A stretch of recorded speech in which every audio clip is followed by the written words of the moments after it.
ಪ್ರಿಯ ವೀಕ್ಷಕರೇ ನಮಸ್ಕಾರ. ಇವತ್ತು ನಾನು ಹೇಳೋಕೆ ವಿಷಯ ಏನಪ್ಪ ಅಂದರೆ ಕುಂಭಮೇಳದ ಬಗ್ಗೆ. ಈ ಕುಂಭಮೇಳಕ್ಕೆ ಸ್ನೇಹಿತರೆ ಕೋಟ್ಯಾಂತರ ಜನ ಪ್ರಪಂಚದಾದ್ಯಂತದಿಂದ ಬರ್ತಾ ಇದ್ದಾರೆ. ಜನವರಿ 14ರಿಂದ ಪ್ರಾರಂಭ ಆದಂಥ ಈ ಕುಂಭಮೇಳ ಫೆಬ್ರವರಿ 26 ಅಂದರೆ ಶಿವರಾತ್ರಿವರೆಗೂ ನಡೀತಿದೆ, ಶಿವರಾತ್ರಿಗೆ ಮುಗಿತಿದೆ. ಹಾಗಾದರೆ ಯಾಕೆ ಎಲ್ಲರೂ ಕುಂಭಮೇಳಕ್ಕೆ ಬರ್ತಿದ್ದಾರೆ?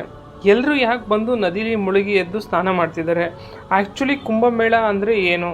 ಕುಂಭಮೇಳ ಅನ್ನೋದು ಯಾವಾಗ ಸ್ಟಾರ್ಟ್ ಆಯಿತು? ಕುಂಭಮೇಳ ಅಂದರೆ ಒಂದೇನಾ?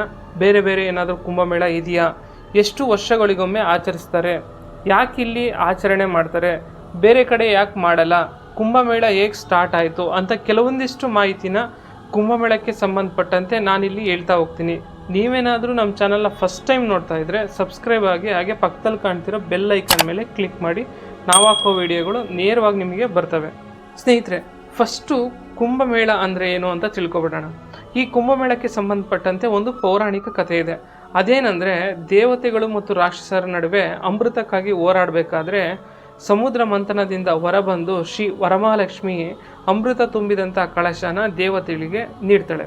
ಆಗ ಇಂದ್ರನ ಮಗ ಜಯಂತನು ಅದು ರಾಕ್ಷಸರಿಗೆ ಸಿಗಬಾರ್ದು ಅಂತ ಅಮೃತ ತುಂಬಿದಂಥ ಕಳಶನ ಎತ್ಕೊಂಡು ಓಡೋಗ್ತಾನೆ.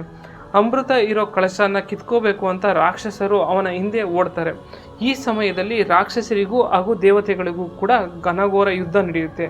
ಜಯಂತ ಅಮೃತದ ಕಳಶದ ಜೊತೆ ಓಡಿ ಹೋದಾಗ ಅಮೃತ ತುಂಬಿದ ಕಳಶದಿಂದ 4 ಹನಿಗಳು 4 ಜಾಗಗಳಲ್ಲಿ ಬೀಳ್ತವೆ. ಮತ್ತು ಈ ಅಮೃತದ ಹನಿಗಳು ನದಿಗೆ ಬೀಳೋದ್ರಿಂದ ಆ ನದಿಗಳಿಗೆ ವಿಶೇಷ ಶಕ್ತಿ ಹೆಚ್ಚಾಗುತ್ತೆ.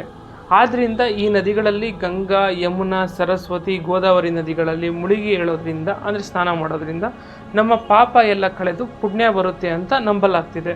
ಜೊತೆಗೆ ಈ 3 ನದಿಗಳು ಅಂದರೆ ಗಂಗಾ, ಯಮುನಾ, ಸರಸ್ವತಿ 3 ನದಿಗಳು ಸೇರೋ ಸಂಗಮದಲ್ಲಿ ವಿಶೇಷವಾದ ಶಕ್ತಿ ಇದೆ ಎಂದು ನಂಬಲಾಗಿದೆ. ಈ ಸ್ಥಳವು ಉತ್ತರ ಪ್ರದೇಶದ ಪ್ರಯಾಗ್ರಾಜ್ನಲ್ಲಿದೆ. ಸ್ನೇಹಿತರೆ, ಹಾಗಾದರೆ ಕುಂಭಮೇಳ ಬೇರೆ ಬೇರೆ ಯಾವ್ಯಾವ ಜಾಗಗಳಲ್ಲಿ ನಡೆಯುತ್ತೆ, ಎಷ್ಟು ವರ್ಷಕ್ಕೊಂದ್ಸಲ ನಡೆಯುತ್ತೆ ಅಂತ ನೋಡೋಣ. ಜೊತೆಗೆ ಕುಂಭಮೇಳಗಳಲ್ಲಿ ಎಷ್ಟು ಥರ ಕುಂಭಮೇಳ ಇದೆ ಅಂತಲೂ ನೋಡೋಣ. ಕುಂಭಮೇಳಗಳಲ್ಲಿ 4 ಥರ ಕುಂಭಮೇಳ ಇದೆ. ಕುಂಭಮೇಳ ಇದು ಪ್ರತಿ 4 ವರ್ಷಕ್ಕೊಂದ್ಸಲ ನಡೆಯುತ್ತೆ. ಅರ್ಧ ಕುಂಭಮೇಳ ಅಂತ ನಡೆಯುತ್ತೆ, ಅದು ಪ್ರತಿ 6 ವರ್ಷಕ್ಕೊಂದ್ಸಲ ನಡೆಯುತ್ತೆ. ಪೂರ್ಣ ಕುಂಭಮೇಳ ಅಂತ ನಡೆಯುತ್ತೆ, ಇದು 12 ವರ್ಷಕ್ಕೊಂದ್ಸಲ ನಡೆಯುತ್ತೆ.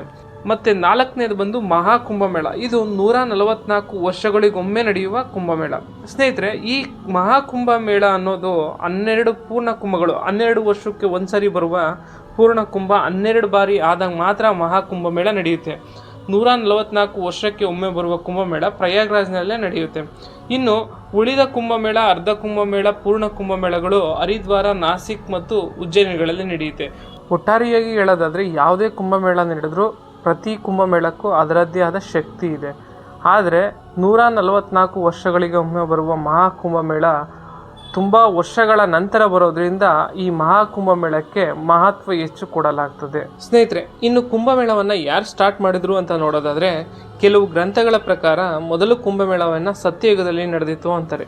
ಇನ್ನು ಕೆಲವರು ಶಂಕರಾಚಾರ್ಯರಿಂದ ಪ್ರಾರಂಭ ಆಯಿತು ಅಂತಾರೆ. ಆದರೆ ಈ ಬಗ್ಗೆ ನಿಖರವಾದ ವಿವರವಾದ ಮಾಹಿತಿ ಲಭ್ಯವಾಗಿಲ್ಲ. ಕೆಲವು ವಿದ್ವಾಂಸರು ಪಂಡಿತರ ಪ್ರಕಾರ ಕುಂಭಮೇಳ ಸಾವಿರಾರು ವರ್ಷಗಳ ಹಿಂದೆಯೇ ಸ್ಟಾರ್ಟ್ ಆಯಿತು ಅಂತ ಹೇಳಲಾಗ್ತಿದೆ. ಆದರೆ ಮಹಾಕುಂಭದ ಬಗ್ಗೆ ಕೆಲವೊಂದಿಷ್ಟು ಬೌದ್ಧ ಬರಹ ಶಾಸನಗಳಲ್ಲಿ ಕ್ರಿಸ್ತಪೂರ್ವ 600ರಲ್ಲಿ ನಡೆಯಿತು ಅನ್ನೋದಕ್ಕೆ ಪುರಾವೆಗಳು ಸಿಕ್ಕಿವೆ ಅಂತ ಹೇಳ್ತಾರೆ ಸ್ನೇಹಿತರೆ. ಆದರೆ ತುಳಸಿದಾಸರ ರಾಮಚರಿತ ಮಾನಸದಲ್ಲಿ 16ನೇ ಶತಮಾನದಲ್ಲಿ ಪ್ರತಿ ವರ್ಷ ಮೇಳ ನಡೆದಿದೆ ಅಂತ ಉಲ್ಲೇಖಿಸಲಾಗಿದೆ. ಇನ್ನು ಪುರಾಣ ಗ್ರಂಥಗಳ ಪ್ರಕಾರ ಸ್ಕಂದ ಪುರಾಣದಲ್ಲಿ ಕೂಡ ಕುಂಭಮೇಳ ನಡೆದಿದೆ ಅಂತ ಹೇಳಲಾಗಿದೆ.